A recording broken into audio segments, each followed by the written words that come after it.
ரிஷபராசி என்பர்களை பொறுத்த வரைக்கும் உங்களுக்கு இந்த மே மாதம் அப்படிங்கிறது சூப்பராக இருக்குது அப்படின்னு தான் சொல்லணும். என்னங்க நல்லா இருக்குது அப்படின்னு கேட்டிங்கன்னா, உங்களுக்கு சந்தோஷமான விஷயங்கள் அப்படிங்கிறது நடக்கும். பொருளாதார விஷயங்களில் நீங்கள் ஏதாவது எதிர்பார்ப்புகள் வச்சுருந்தீங்க அப்படின்னா அது கைகூடி வரும்.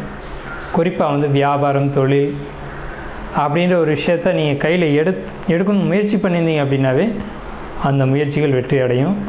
அதன் மூலம் லாபங்களும் கிடைக்கும். அடுத்த விஷயம் பார்த்துக்கிட்டிங்க அப்படின்னா, உங்களுக்கு உடல் சார்ந்த விஷயங்களில் கவனம் தேவை. ரொம்ப குறிப்பாக எடுத்துக்கிட்டிங்க அப்படின்னா, சுகர் கம்ப்ளைண்ட் இருக்கவங்க இனிப்பு சார்ந்த விஷயங்களை ஒதுக்கிக்கோங்க. உங்களுக்கு சுகர் விஷயம் பொறுத்த வரைக்கும் ரொம்ப கண்ட்ரோல்டாக இருக்கணும்.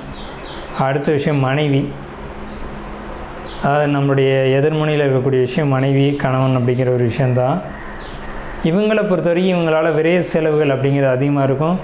கணவன் மனைவி யாரேனும் ஒருத்தர் வாழ்க்கை துணை வெளியூர் போகணும், நீண்ட தூர பயணம் போகணும் அப்படின்னு முடிவு பண்ணுவாங்க. கணவன் அமைதியாக இருந்தால் மனைவியும், மனைவி அமைதியாக இருந்தால் கணவனும் வெளியூர் போகலாங்க, வாங்க கோயிலுக்கு போகலாங்க, ரொம்ப நாள் ஆகி போச்சுங்க, போயிட்டு வருவாங்க அப்படின்னு சொல்லி கூப்பிடுவாங்க.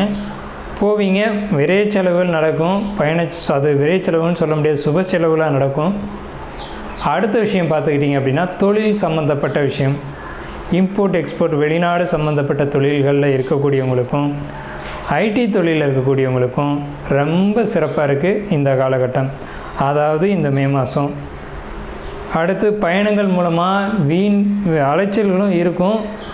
நீங்கள் அதை பயன்படுத்திக்கணும். உங்களுக்கு தொழில் சார்ந்த பயணங்கள் ரொம்ப சிறப்பாக இருக்கும். தொழிலுக்காக பயணம் போவீங்க, அல்லது குடும்ப விஷயமாக பயணங்கள் போவீங்க.